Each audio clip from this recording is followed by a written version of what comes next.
नमस्कार दोस्तों, स्वागत है आप सभी का आपके अपने प्रिय चैनल महायोग टीवी में। भक्ति आज की वीडियो बेहद ही खास है, बेहद ही ज्ञानवर्धक है। माता एवं बहनों, आप सभी को हम बता दें कि चैत्र नवरात्रि में करें लौंग के ये खास टोटके माँ दुर्गा के आशीर्वाद से धन व वैभव में होगी वृद्ध माता रानी की आप पर चैत्र नवरात्रि में ऐसी कृपा होगी जिसका आपने कभी कल्पना भी ना की होगी। दोस्तों, आपको बता दें कि आपके जीवन बदलने की ताकत रखती है ये छोटी सी वीडियो को आप अगर पूरा देख लेते हो और अपनी सभी मित्रों को इस वीडियो को शेयर कर देते हो और जो हम इस वीडियो में आपको उपाय बताती है वह आप कर लेते हो, माँ के चलिए आपका जीवन बदलने हैं। आपके जीवन की तारीख निराले को जाएंगे, आप एक धनवान व्यक्ति बन जाएंगे या फिर आपकी जो कोई मनोकामना है वह 2 से 4 दिन में ही पूर्ण हो जाएगी। तो महायोग टीवी चैनल का आपसे एक विशेष अनुरोध है कि इस वीडियो को आप पूरा ही देखें और जल्द से ज्यादा हर एक भारतीय नागरिकता इस वीडियो को जरूर शेयर करें, जिससे कि उन्हें भी इस वीडियो से लाभ की प्राप्ति हो। धन लाभ माँ लक्ष्मी की कृपा एवं माँ वैष्णव माता की कृपा अवश्य ही उन पर होगी। इसलिए चलिए जान लेते हैं हम सभी जानकारी को बारी बारी से। चैत्र नवरात्रि हिंदू धर्म का एक महत्वपूर्ण पर्व है जो हर साल खास तौर पर माँ दुर्गा की पूजा और व्रत के लिए मनाया जाता है।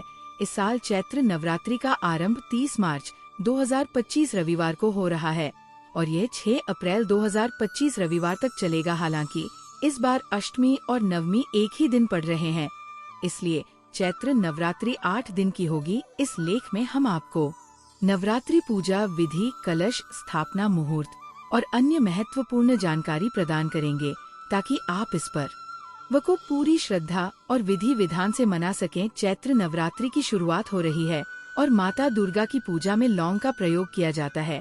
ज्योतिष शास्त्र में माँ दुर्गा को प्रसन्न करने के लिए लौंग के कुछ विशेष उपाय बताए गए हैं।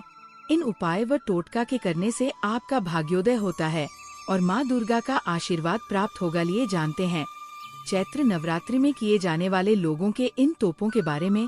दोस्तों, आपको बता दें कि चैत्र नवरात्रि की शुरुआत 30 मार्च से होगी और 6 अप्रैल को समापन होगा। नवरात्रि के 9 दिनों में माँ दुर्गा के 9 स्वरूपों की पूजा की जाती है। नवरात्रि के दिनों में भक्ति माता दुर्गा को प्रसन्न करने के लिए तरह तरह के उपाय करते हैं।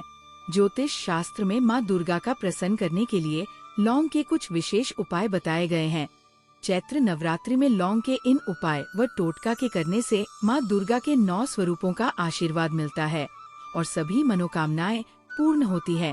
साथ ही ग्रहण क्षेत्र का शुभ प्रभाव भी मिलता है। आइए जानते हैं चैत्र नवरात्रि में माँ दुर्गा को प्रसन्न करने के लिए लौंग के इन उपायों के बारे में। दोस्तों, आपको हम ये भी बताना चाहेंगे कि आप इस छोटी से एक लौंग से माँ लक्ष्मी को आप प्रसन्न कर सकते हो, माँ वैष्णव माता को प्रसन्न कर सकते हो, माँ नवरात्रि को प्रसन्न कर सकती हो और वह आपको पलट करके इसका कितना सारा लाभ मिलेगा जिसकी आपने कभी अपने जीवन में कल्पना नहीं की होगी। दोस्तों, ये वीडियो अगर आप देख रहे हो तो सच्चे दिल से इस वीडियो को लाइक अवश्य ही कर दी। साथ में जय माता रानी की आवश्यकता की कमेंट बॉक्स में लिखें।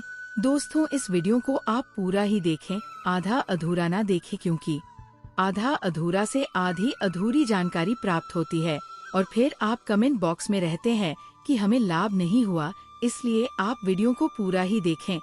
चैत्र नवरात्र के 9 दिनों में हर रोज जलते हुए कपूर पर एक लौंग रख लें और फिर उसको पूरे घर में घूमें। ऐसा करने से घर में मौजूद सभी तरह के दोष दूर होते हैं और सकारात्मक ऊर्जा के रहने से माँ दुर्गा का भी घर में वास होता है, जिससे मंगल ही मंगल बना रहता है। साथ ही परिवार के सदस्यों में आपसी प्रेम बना रहता है और समाज में सम्मान भी मिलता है। हटके कार्य पूरे करने के लिए लौंग के उपाय। राहु केतु के अशोक प्रभाव से राहत पाने के लिए चैत्र नवरात्रि के 8 दिन शिवलिंग पर लौंग चढ़ाई और शिव परिवार का पूजन करें।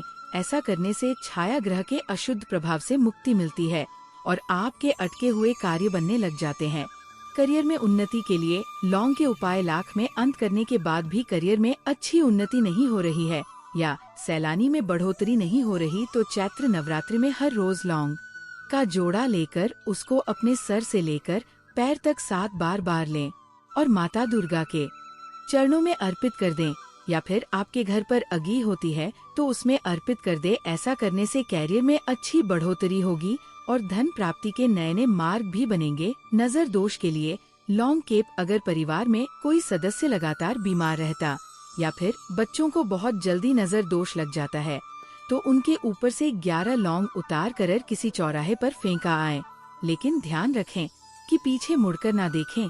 ऐसा करने से स्वास्थ्य संबंधी समस्याओं से मुक्ति मिलती है तो बच्चों की नजर लगना भी बंद हो जाता है। दाम्पत्य जीवन के लिए लौंग के उपाय। वैवाहिक जीवन में लड़ाई झगड़ा तलाक पहुंच गई है तो चैत्र नवरात्र की अष्टमी तिथि को 3 लोगों को लाल कपड़े में बांधकर माँ दुर्गा के मंदिर में रखा है। साथ ही महागौरी माता को गुलाब के फूल के साथ लौंग अर्पित करके पूजन करें और फिर गुलाब को अपने कमरे में रख ले और लौंग को चाय में डालकर पति पत्नी दोनों पी ले। ऐसा करने से दोनों के बीच आपसी प्रेम मजबूत होगा और सभी तरह के लड़ाई झगड़ा बंद हो जाएंगे। दोस्तों, अब हम आपको एक ऐसा प्रचंड उपाय बताने वाले जिससे आपको फल लाभ ही लाभ होगा एवं माँ लक्ष्मी की आप पर विशेष रूप से कृपा होगी। इस उपाय को अगर आप कर लेते हो तो मन कर चले आपको जीवन बदलने की ये उपाय ताकत रखता है। घर की नकारात्मकता दूर करने के लिए लौंग का उपाय। अगर आपके घर में भी अजीब सा नकारात्मकता का माहौल बना हुआ है और आपस में सभी लोगों के बीच में अच्छा तालमेल नहीं है तो नवरात्रि में लौंग का उपाय आपकी समस्या को दूर कर सकता है। नवरात्रि के 9 दिन रोजाना सुबह लौंग और कपूर का धुआं पूरे घर में करना चाहिए। ऐसा करने से आपके घर की नकारात्मकता दूर होती है और सकारात्मक ऊर्जा का प्रवाह बढ़ता है। दाम्पत्य जीवन में प्रेम बढ़ाने के लिए लौंग का उपाय। अगर आपको ऐसा लगता है कि आपके घर में हर सुख सुविधा है लेकिन आपका दाम्पत्य जीवन में प्रेम और 100 हार नहीं है तो ये नवरात्रि में ये उपाय करने से आपको प्रेम की प्राप्ति हो सकती है। नवरात्रि में अष्टमी के दिन माँ दुर्गा के किसी मंदिर में 3 लौंग लाल कपड़े में बांधकर किसी मंदिर में दान कर दें। आपके जीवन में प्रेम बढ़ेगा। इसके साथ ही माँ महागौरी को गुलाब की पंखुड़ियाँ के साथ लौंग का एक जोड़ा चढ़ाएं। उसके बाद इन पत्तियों को अपने कमरे में रख लें और लौंग का जोड़ा चाय में डालकर पति को चाय पिलाई। माँ दुर्गा आपके जीवन को प्यार और खुशियों से भर देगी। कुमकुम के टोटके। नवरात्रि के पहले दिन माता दुर्गा की मूर्ति के सामने एक सिक्का रखें और इसमें कुमकुम लगे। माता को भी कुमकुम का तिलक लगाएं। सिक्के को 8 दिन तक तस्वीर या मूर्ति के पास रखा रहने दें और कुमकुम डालें। नवरात्रि की 9वीं तिथि के दिन कलश के सिक्के को और माता के पास रखें। सिक्के को उठाकर घर की तिजोरियां अपनी पर्स में रखें। अगर आपके घर की आर्थिक स्थिति ठीक नहीं चल रही है और आपका धन व्यर्थ में खर्च होता है तो आप चैत्र नवरात्रि के दौरान कुछ आसान उपाय आजमा सकती है। इसके लिए आपको मौर्य कलवा के 2 बराबर टुकड़े देने हैं और इसमें के 9 सिक्के चिपका दें। दोनों टुकड़ों को कलश स्थापना वाले दिन ही मंदिर के दोनों तरफ टेंट की नवरात्रि का समापन हो जाए। सिक्के लगे हुए कलवा के दोनों टुकड़ों को अपने गले में रखें। इस टोटके से आपके घर में बरकत रहेगी और कभी भी धन की कमी नहीं होगी। लौंग के टोटके फूल वाली 5 लौंग ले और सभी को कलश स्थापना वाले दिन माता दुर्गा की तस्वीर के सामने रख दें। माता का पूजन 9 दिनों तक पूरी विधि विधान के साथ करें और 9वीं तिथि के दिन जिस दिन घर में हवन होता है उसी दिन उन लोगों को हवन के तुरंत बाद कपूर के साथ जलाएं। इनका धुआं पूरे घर में फैलने दे। इस उपाय से आपके घर में हमेशा समृद्धि बनी रहेगी और घर की नकारात्मक ऊर्जा दूर होंगी।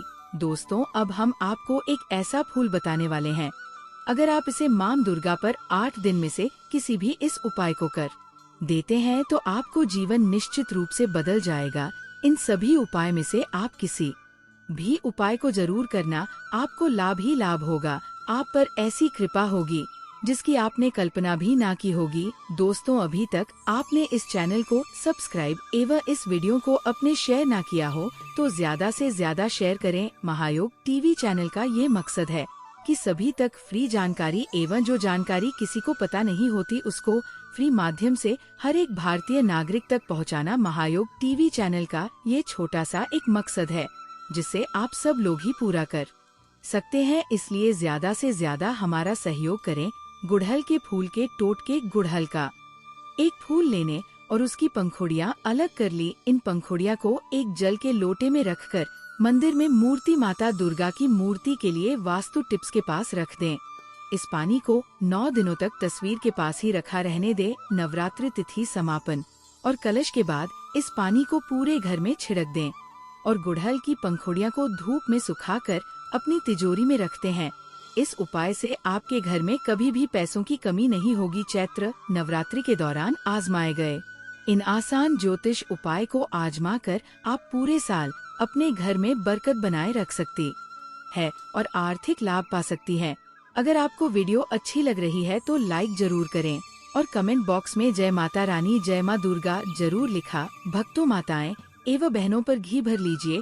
उसके नीचे भी आपको आसान स्वरूप चावल रखने होंगे जहां पर आप ज्योत स्थापित करेंगे, जो कि हमें 9 दिन तक चलानी है। तो उसे ज्योत के नीचे आपको आसान स्था करना है। आसन के रूप में आप चावल ले लीजिए, थोड़े चावल रखिए और उसके ऊपर ज्योत को स्थापित कर दीजिए। भगवान गणेश की प्रतिमा स्थापित कीजिए। इस प्रकार से ये पूजा के लिए आपकी संपूर्ण जो वस्तुएं है आवश्यक प्रक्रिया है वो पूर्ण हुई है। अब हम पूजन आरंभ करेंगे। सबसे पहले संकल्प होगा, उससे पहले जलज पानी होगी। तो आप आसन पर बैठे पृथ्वी पर हाथ लगे और माता पृथ्वी से प्रार्थना करें। हम मंत्र बोलते हैं, ओम पृथ्वी दयादता लोक देवी तो विष्णु नाथ तथा महादेवी पवित्रम गुरु आसन। आप यदि शादीशुदा हैं और जोड़े से पूजा करना संभव है तो अपना कट जोड़ा कर लीजिए। और अब हम जलाशमन करेंगे। लोटे में जो जल भरा है या एक छोटा चम्मच उसमें डाल दीजिए। हम मंत्र बोलेंगे, आप सीधे हाथ में एक चम्मच जल लेंगे और ये सब सामग्री लेने के बाद आपको एक दीप प्रज्वलित करना है। अखंड ज्योति भी जलाना है। आपके पास तो धूप बनाया और धूप जलाइन वरा प्रेमे अखंड ज्योति का बड़ा विशेष महत्व है। आप भले ही पूजा पाठ ना करें, व्रत ना रखें, लेकिन अगर अपने माता के लिए अखंड ज्योति 9 दिन तक जला दी तो आपकी किसी भी प्रकार की मनोकामना हो वैसे गिर पूर्ण हो जाएगी और माता आपसे प्रसन्न हो जाएंगे और अपना आशीर्वाद आपको प्रदान करेंगे। इसके बाद हम व्रत का संकल्प करेंगे। संकल्प करने के लिए अपने सीधे हाथ में जल लीजिए, अक्षत लीजिए, 1 रुपए का सिक्का कम से कम रखिए। ओम श्री विष्णु श्री विष्णु श्री विष्णु 3 बार बोलिए। अपना नाम, अपना गोत्र, जिस स्थान पर बैठकर आप संकल्प कर रहे हैं वहाँ का मकान नंबर, क्षेत्र का नाम, शहर का नाम, चैत्र माह से शुक्ल पक्ष, आयाम, पुण्यतिथि प्राप्त है, चैत्र नवरात्रि स्थापना, अखंड ज्योत स्थापना, व्रत पूजन, संकल्पम संकरी से मुझे श्री विष्णु शरण संकल्प माता के चरणों में अर्पित कर दीजिए। इसमें आप जो भी कर रहे हैं हमने सारी चीज बोली है। आप जो कर रहे हैं, व्रत कर रहे हैं तो व्रत के बारे में बोलिएगा। पूजन कर रहे हैं, पूजन के बारे में उसका वर्णन भी आपको संकल्प में करना चाहिए। संकल्प एक आवश्यक प्रक्रिया है तो उसका लाभ नहीं मिलता है, संकल्पित होकर ही पूजन करना चाहिए। इस प्रकार से है जैसे आप अपने खाते में पैसे जमा करेंगे तभी आपके पैसे आपके खाते में जाएंगे, ना यदि आप ऐसे ही किसी के खाते में जाएंगे। इसी प्रकार से जब आप पूजन कर रहे हैं, संकल्प में आपको लेकर ही संकल्प किया जाता कि आप कौन है, कहाँ पर है, किस स्थान पर बैठे हैं, किस गोत्र से हैं और किस देश की पूर्ति के लिए क्या कार्य करें, यह करवाना है तो संकल्प करके करें। संकल्प करने के बाद अब हम पूजन करेंगे। सबसे पहले गणेश जी का पूजन किया जाए। गणेश जी का पूजन आरंभ करते हैं। सबसे पहले गणेश जी का आवाहन कीजिए। जयते गणेश जी महाराज की जय। गणेश जी का अपने आवाहन किया। अब हम गणेश जी का पूजन करेंगे। गणेश जी को आसन प्रदान कीजिए। आसन के लिए आप अक्षत वहाँ पर अर्पित कीजिए, एक जल दीजिए। ऐसा कीजिए, कोई कटोरी गणेश जी के सामने भी रख दीजिए। सभी जगह पर एक पत्र रख दीजिए। एक चम्मच से जल छोड़ने जाएगा। इसके बाद आपको गणेश महाराज गैरोली कुमकुम से तिलक लगाना है, धूप दिखाना है और एक फूलों की मामला अवश्य ही चढ़ा देना है। इसी के साथ साथ आपको गणेश जी को लड्डू का भोग लगाना है, क्योंकि गणेश जी को लड्डू बहुत ही अत्यंत प्रिय है। इस प्रकार आप गणेश जी गजानन महाराज की पूजा कर लेंगे। इसके बाद आपको माता का पूजन करना है, माता का पाठ करना है। पूर्ण श्रद्धा भाव से महिलाएं नवरात्रि का व्रत रखती हैं। इसके अलावा पुरुष भी नवरात्रि का व्रत रख सकते हैं। नवरात्रि के व्रत में फलाहार कर सकते हैं। कुछ लोग होते हैं जो बिना फलाहार के ही व्रत रखते हैं तो वह आप अपने हिसाब से रख सकते हैं। व्रत में आपको किसी भी प्रकार के तानसेन पूजा का प्रयोग नहीं करना है। आपको व्रत में हमेशा ब्रह्मचर्य का ही पालन करना है। किसी गरीब को सताना नहीं है और हो सके जितना हो सके दान करना है। दान का नवरात्रि के दिनों में बड़ा विशेष ही महत्व है, इसलिए इस दिन हमें दान करना है। पूजा पाठ करने के साथ साथ दोस्तों हमें इस बात का भी ध्यान रखना है कि हमें नवरात्रि के 9 दिन तक मनाई जाती है। इन 9 दिनों में हमें घर में किसी प्रकार का लड़ाई झगड़ा क्लेश नहीं करना है और शाम के समय और सुबह के समय माता की आरती करना है। आरती में आप कपूर लेकर एक दीपक में रख लीजिए और प्रसाद के रूप में आप मिठाई लड्डू ले लीजिए और सुबह शाम माता की 9 दिनों तक आरती कीजिए और 9 दिन कम से कम 9 कन्याओं को भोजन करवाइए। 9 कन्याओं को अगर आपने भोजन कर दिया तो समझो नवदुर्गा माता ने आपके घर पूजन कर लिया। भोजन करने के बाद 9 कन्या को दक्षिण के रूप में कुछ न कुछ दीजिएगा और उन्हें एक चुन्नी लाल कलर की चुनरी माता की चुन्नी कन्याओं को अर्पित कीजिएगा। पैर छूकर उनका आशीर्वाद लीजिए और जो आपने कलश स्थापित किया था उसे कलश को किसी पवित्र नदी में जाकर स्थापित कर दीजिए। इसी के साथ आपको माता के जो मूर्ति है उसको घर में नहीं रखता है, उसे मूर्ति को आप किसी पवित्र नदी में जाकर कलश के साथ में ही विसर्जित कर दीजिएगा। माता का भंडारा कीजिए और आपकी जो भी मनोकामना है वह माता लक्ष्मी माता वैष्णव जरूर ही पूर्ण करेंगे। चलिए दोस्तों अब जान लेते हैं कि पूजा का शुभ मुहूर्त क्या रहेगा। चैत्र नवरात्रि 2025 का शुभारंभ 30 मार्च 2025 रविवार से होगा और समापन 6 अप्रैल 2025 रविवार को होगा। इस वर्ष नवरात्रि 8 दिनों की होगी क्योंकि अष्टमी और नवमी तिथियां एक ही दिन पड़ रही है। कलश स्थापना का शुभ मुहूर्त 30 मार्च 2025 को सुबह 6:01 से 10:02 तक, अभिजीत मुहूर्त दोपहर 1 से 1250 तक। इन मुहूर्तों में कलश स्थापना करना शुभ माना जाता है। नवरात्रि पूजा 30 मार्च माँ शैलपुत्री की पूजा, 31 मार्च माँ ब्रह्मचारिणी की पूजा, 1 अप्रैल माँ चंद्र घंटा की पूजा, 2 अप्रैल माँ कुष्मांडा की पूजा, 3 अप्रैल माँ स्कंद माता की पूजा, 4 अप्रैल माँ कात्यायनी की पूजा, 5 अप्रैल माँ कालरात्रि की पूजा, 6 अप्रैल माँ महागौरी की पूजा, अष्टमी और नवमी इस वर्ष माँ दुर्गा का आगमन और प्रस्थान दोनों हाथी पर होगा, जिसे शुभ संकेत माना जाता है। हाथी पर माँ के आगमन से धन धान्य में वृद्धि होती है। नवरात्रि के दौरान माँ दुर्गा के 9 स्वरूपों की पूजा अर्चना करने से भक्तों की मनोकामनाएं पूर्ण होती है। दोस्तों आपको इन 9 दिनों में नवरात्रि माता का आशीर्वाद जरूर ही प्राप्त होगा। आपकी मनोकामना से गिरी पूर्ण होगी। आपको वीडियो कैसी लगी दोस्तों कमेंट में हमें जरूर बताएं और कमेंट बॉक्स में सब चीज श्रद्धा आपसे लगता है। जय माता रानी, जय माता लक्ष्मी, जय माता वैष्णो, जय माता दुर्गा। आपकी समस्त मनोकामना पूर्ण हो दोस्त। तो चैनल पर नया तो चैनल को सब्सक्राइब जरूर कर दीजिएगा ताकि इसी प्रकार की और भी ज्ञानवर्धक जानकारी हम आपको सीधे नोटिफिकेशन के माध्यम से प्राप्त कर सके। वीडियो के अंत तक बने रहने के लिए आप सभी का धन्यवाद दोस्तों।